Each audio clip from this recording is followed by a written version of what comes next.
Olá, crianças! Mais uma noite estou aqui para contar uma história que tiramos da Bíblia.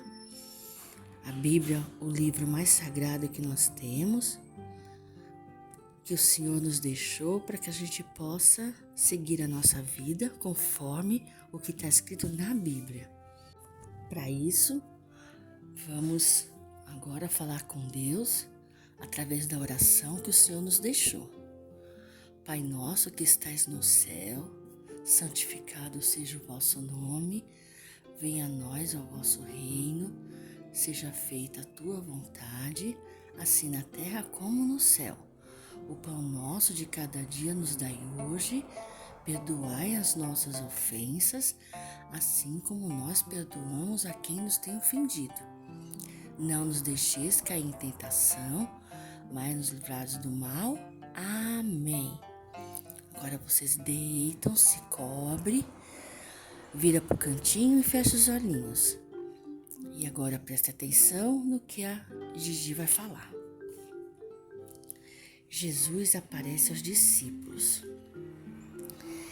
Essa passagem nós encontramos lá na Bíblia, no livro de João, capítulo 20, versículo 19 a 22. No dia em que Jesus morreu, os discípulos estavam reunidos de portas trancadas, com medo dos líderes judeus. Então Jesus apareceu, ficou no meio deles e disse: "Que todos vocês estejam em paz." Em seguida, mostrou-lhes suas feridas e os discípulos ficaram contentes ao verem o Mestre novamente. Então, Jesus falou mais uma vez: "Que todos vocês estejam em paz. Assim como o Pai me enviou, eu também envio vocês. Recebam o Espírito Santo." Quando Jesus apareceu aos discípulos, Tomé não estava junto, mas eles lhes contaram sobre a vida de Jesus. Tomé era um homem que ele não acreditava sem ver. Ele sempre duvidava de tudo o que as pessoas contavam para ele. Então, Tomé disse que só acreditava vendo. Depois de uma semana, todos os discípulos reuniram-se novamente. Quando menos esperavam, Jesus apareceu e disse a Tomé para olhar com seus próprios olhos as marcas dos pregos em suas mãos e tocar suas feridas. E assim, Tomé viu que Jesus tinha mesmo ressuscitado.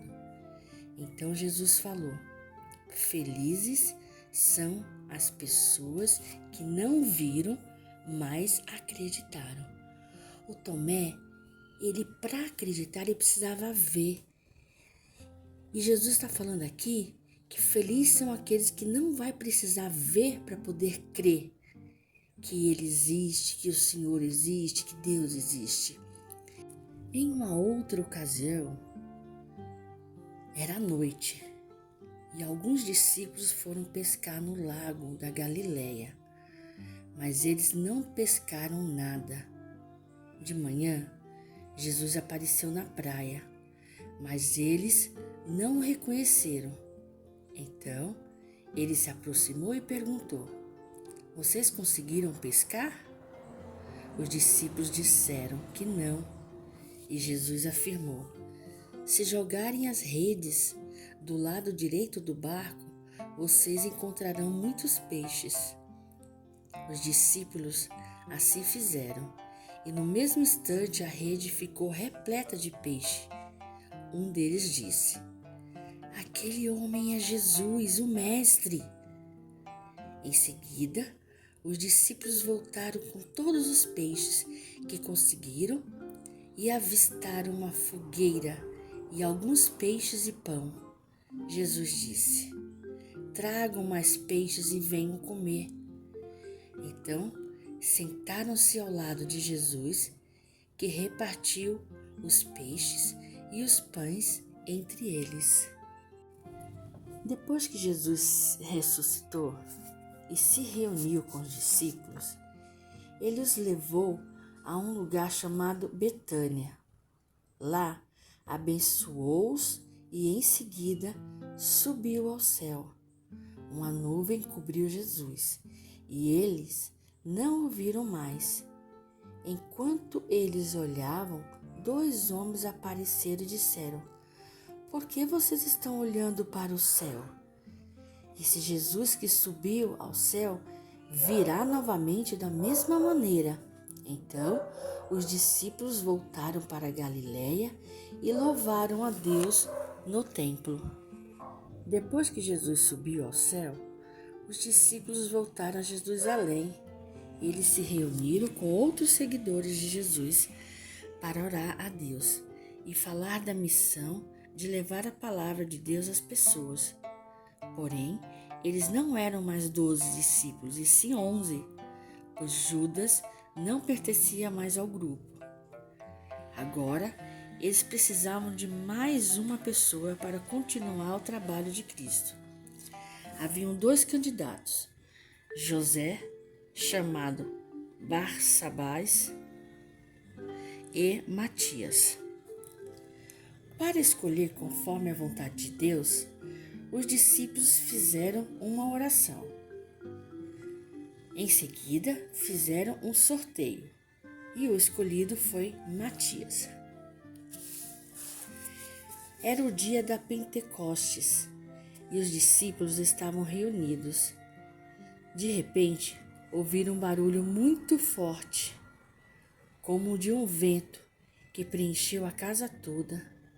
Em seguida, apareceram chamas e fogo na cabeça dos discípulos. Era o Espírito Santo, e todos começaram a falar sobre a palavra de Deus em diversas línguas. O Espírito Santo encheu Pedro de coragem, e ele começou a contar as maravilhas que Jesus tinha feito na terra. Pedro também disse que Jesus queria que as pessoas acreditassem nele e se arrependessem das coisas erradas. Muitos acreditaram e passaram a seguir Cristo. Certo dia, os discípulos Pedro e João estavam a caminho do templo, quando um homem coxo, que ficava sentado perto do templo, pediu esmola a eles. Então, Pedro respondeu: "Não temos dinheiro, mas lhe darei o que tenho. Em nome de Jesus Cristo, eu lhe digo, levante-se e ande." Pedro ajudou o homem, que começou a andar e a dar pulos de alegria. Muitas pessoas viram o que tinha acontecido e ficaram admirados.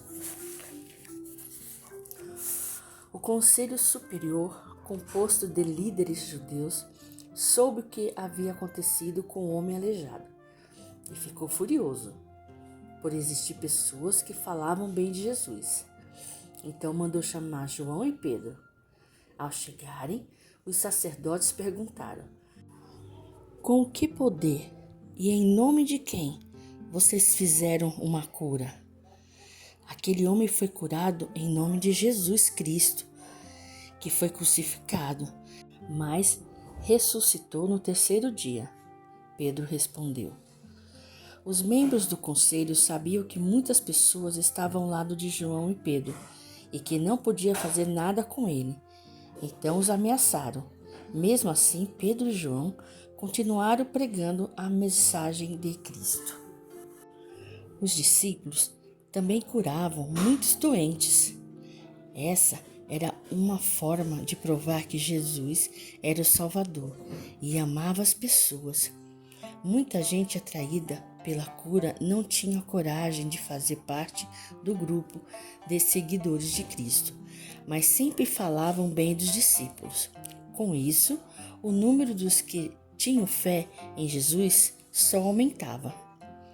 Por causa dos diversos milagres, algumas pessoas deixavam seus parentes e amigos nas ruas com a esperança de que Pedro aparecesse para curá-los. Outras vinham de cidades e povoados próximos para conseguir a cura e todos saravam graças ao poder que Jesus deixava com seus discípulos. E assim termino mais uma história. Espero que vocês estejam gostando deste canal, que estejam gostando da história que eu estou tirando da Bíblia. Espero que vocês deixem o like, compartilhem para que essas histórias cheguem para outras crianças. E eu só tenho a agradecer cada um de vocês. Então, boa noite, fique com Deus e até o próximo audiobook com a Babá Gigi. Um beijo!